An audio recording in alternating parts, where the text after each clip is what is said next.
शशि थरूर एक ऐसे नेता हैं जिनके चाहने वाले अक्रॉस द पार्टी लाइन मौजूद हैं। कोई उनकी अंग्रेजी पर फिदा है तो कोई उनके स्टाइल पर फिदा है। शशि थरूर संयुक्त राष्ट्र में काम कर चुके हैं, केंद्रीय मंत्री रह चुके हैं, दर्जनों किताबें लिख चुके हैं, लेकिन क्या वो केरलम के नए मुख्यमंत्री बन सकते हैं? यही सवाल है जो इस वक्त ना सिर्फ केरलम बल्कि देश भर में पूछा जा रहा है। यह जरूर है कि शशि थरूर केरल कांग्रेस के सबसे मशहूर नेता है, लेकिन लोकप्रियता का यह पैमाना पूरे देश में। अगर सिर्फ केरलम की बात की जाए तो शशि थरूर शायद यहां मुख्यमंत्री बनने की रेस में पहला नाम नहीं है। उनसे पहले भी कुछ नाम है जो केरलम के नए मुख्यमंत्री बन सकते हैं। शशि थरूर भी इस रेस में है निश्चित तौर पर, लेकिन बाकी चेहरे कौन हैं जिन्हें केरलम की कमान कांग्रेस सौंप सकती है, इस वीडियो में आपको बताएंगे। केरल चुनाव में ये 5 नेता हैं सीएम की रेस में। उन 5 नेताओं के नाम क्या है वो आपके सामने रखता हूं। वीडी सतीशन है। केरलम में मुख्यमंत्री की रेस में वीडी सतीशन भी दावेदार माने जा रहे हैं। वर्तमान में केरल विधानसभा में नेता प्रतिपक्ष है।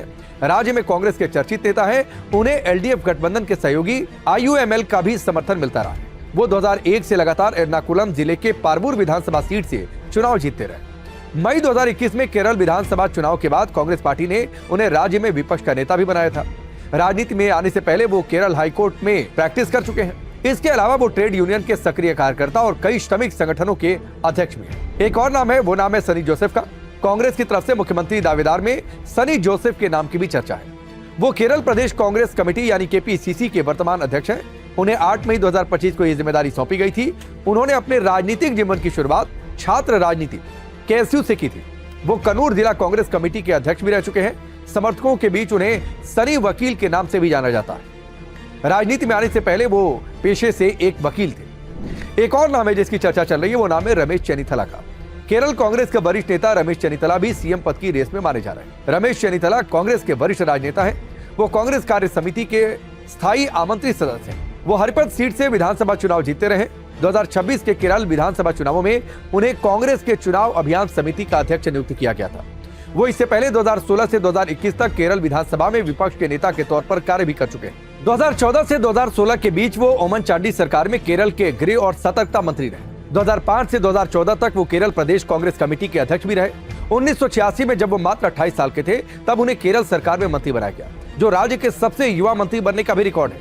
एक और नाम जिसकी चर्चा है केसी वेणुगोपाल का। राहुल गांधी के करीबी हैं। केरल में मुख्यमंत्री पद के दावेदार माने जा रहे। वो फिलहाल लोकसभा में सांसद हैं और कांग्रेस के प्रमुख रणनीतिकारों में उनका नाम गिना जाता है। वो लंबे समय से अखिल भारतीय कांग्रेस कमेटी के महासचिव के रूप में भी कार्य कर रहे हैं और पार्टी के संगठनात्मक फैसलों में उनकी महत्वपूर्ण भूमिका होती है। मनमोहन सिंह के नेतृत्व वाली यूपीए सरकार के दौरान उन्होंने केंद्रीय राज्य मंत्री ऊर्जा और नागरिक उड्डयन के तौर पर कार्य किया। शशि थरूर के नाम की चर्चा जहां से हमने शुरुआत की थी, केरल में सीएम की रेस में कांग्रेस की तरफ से शशि थरूर के नाम की भी चर्चा है। तिरुवनंतपुरम से सांसद थरूर कांग्रेस के वरिष्ठ नेता है। वो 2009 से लगातार तिरुवनंतपुरम लोकसभा सीट से सांसद चुने जा रहे हैं। उन्होंने विदेश राज्य मंत्री और मानव संसाधन विकास राज्य मंत्री के तौर पर भी कार्य किया है। वो कांग्रेस पार्टी के भीतर मुखर है, प्रगतिशील आवाज माने जाते हैं। राजनीति में आने से पहले थरूर ने संयुक्त राष्ट्र में लगभग 29 सालों तक कार्य किया। उन्होंने अंडर सेक्रेटरी जनरल संचार और जन सूचना के पद पर काम किया और 2006 में संयुक्त राष्ट्र महासचिव के पद के चुनाव में वो दूसरे स्थान पर रहे। सीएम पद के दावेदारी को लेकर पूछे गए सवाल पर तिरुवनंतपुरम में कांग्रेस सांसद शशि थरूर ने क्या कहा वो भी आपको बताते हैं। वो ये कहते हैं कि पार्टी में एक तय प्रक्रिया है। चुनावी नतीजों के बाद पार्टी अध्यक्ष का प्रतिनिधि नवनिर्वाचित विधायकों से राय लेता है और उसकी रिपोर्ट आलाकमान को सौंपी जाती है। अंतिम फैसला आलाकमान करता है और वो किसी भी नियम या फिर सीमा से बंधा नहीं होता। थरूर के इस बयान से साफ है कि सीएम के चयन के लिए सभी विकल्प खुले हुए हैं।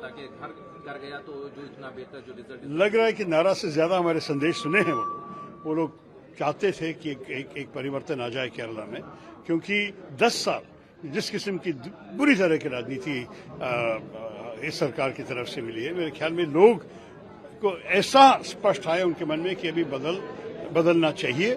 और जब कांग्रेस आए, यूडीएफ का संदेश इतना अच्छा था कि हम इस देश की भलाई के लिए, इस प्रदेश के भलाई के लिए हम सारे जो कुछ जरूरी हम करने के लिए तैयार हैं और हम ईमानदारी से जनता के साथ संपर्क करते हुए हम काम करेंगे। मेरे ख्याल में इस संदेश को लोग स्वीकार करने के लिए तैयार क्या हैं। लगता है आप लोगों ने जो इंदिरा गारंटीज रही हो या जो तमाम आपके कैंपेन्स हैं, ये सारी चीजें आज काम कर गई हैं, तो जनता का जो विश्वास अब यूडीएफ को लंबे समय के बाद मिला है, क्या लगता है कि वो सारी चीजें, क्योंकि आपने एलडीएफ के खिलाफ जो प्रचार किया उसमें आपने गठजोड़ की बात करी, आपने बीजेपी एलडीएफ के गठबंधन की बात करी, तमाम ऐसे फैक्टर्स थे जिनका आपने जिक्र किया था चुनावी रैलियों में। देखिए, बहुत सारे फैक्टर्स हैं और 10 साल के जो ये सरकार की कमियां थी, नेचुरली उसके खिलाफ एक एंटी इनकम्बेंसी वोट भी थे। लेकिन मेरे ख्याल में अब तो अभी आगे देखने का वक्त आ गया है। अभी केरल के भविष्य, आप देखिए कि केरल में क्या हो रहा है। आप अगर देखेंगे, हमारे युवा मलयाली सब इस राज्य को छोड़ के दूसरे राज्यों, दूसरे देश जा रहे हैं, क्योंकि यहाँ उनको अवसर नहीं मिल रहा है काम के लिए, दूसरी चीज़ों करने के लिए। तो अच्छी बात होगी कि अगर हम इस राज्य में इन्वेस्टमेंट दोबारा ले आ सके, कि हम इस स्टेट को, जैसे मोदी जी कहते हैं ईज ऑफ डूइंग बिजनेस, ये यहाँ भी ले आए और आगे हम हमारे युवाओं को रोजगार दिला दे, ताकि उनको इस राज्य छोड़ के जाने की जरूरत नहीं। एक इम्पोर्टेंट सवाल और है, यूडीएफ को लेके कहा जाता था यहाँ मुख्यमंत्री के चेहरे पे बहस है, क्योंकि आपके साथ गठबंधन मुस्लिम लीग भी है और तमाम ऐसे सीनियर लीडर्स जो इस वक्त कांग्रेस में केरल में, चाहे वो आप भी हों, नहीं, मैं नहीं हूँ, मैं तो दिल्ली में सांसद हूँ। लेकिन मैं कहूँगा कि केरल में बहुत अच्छे लोग हैं, बहुत कामयाब लोग हैं, अच्छे टैलेंट है हमारे प्रदेश में। तो मैं सोच रहा हूँ कि हाईकमान को ये आसान बात नहीं होगी, लेकिन वो करेंगे। वो सारे जीते हुए एमएलए के साथ बात करके, तय करके, मेरे ख्याल में अंत में दिल्ली से ही खबर आएगी। लेकिन हम सिर्फ ये चाहते हैं कि जल्दी तय हो जाए और जो भी आएंगे कि सारे एक साथ इकट्ठे रहे। इस चुनाव में हमारी एकता जो देखी थी बहुत अच्छी थी। एक आखिरी सवाल है, 5 राज्यों का चुनाव था, 5 का आज रिजल्ट आया है। त्रिपुरा, यहाँ पे तमिलनाडु हो या असम हो, वेस्ट बंगाल हो, सब में या पुडुचेरी, इन सब जगह पे, और खास करके पश्चिम बंगाल में देखा जाए कि बीजेपी का एक अच्छा वो देखने को मिला है। तमिलनाडु में कहाँ है बीजेपी? आपको पता है कि वो टीवी के विजय का आश्चर्यजनक रिजल्ट था। बंगाल में भी मेरे ख्याल में भाजपा का रिजल्ट तो काफी अजीब है। हम सारे इम्प्रेस्ड हैं कि ये सब हुआ है। मेरे ख्याल में इस सब को बैठ के एनालिसिस करना पड़ेगा। मेरा ध्यान तो यही था केरल में, तो मैं ज्यादा नहीं कमेंट्री देना चाहता हूँ, टिप्पणी नहीं करना चाहता। मैं सिर्फ ये कहूंगा कि हमारे लोकतंत्र के यही सौंदर्य है कि हमारे लोग उनका मन, अपना मन जानते हैं और वो तय करते हैं कि उनकी किस्मत अपने ही हाथ में ले ले। ये तो अच्छी बात है हमारे देश में। कुल मिलाकर शशि थरूर एक ऐसा नाम है जो अगर केरल के मुख्यमंत्री बनते हैं तो समर्थक विरोधी भी खुश होंगे।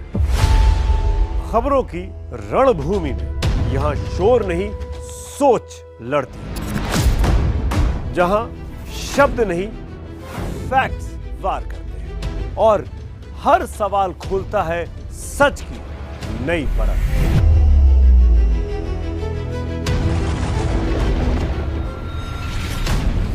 चक्रव्यूह आपके अपने सुमित अवस्थी के साथ सोमवार से शुक्रवार शाम 6:57 पर टाइम्स नाउ नव भारत पर।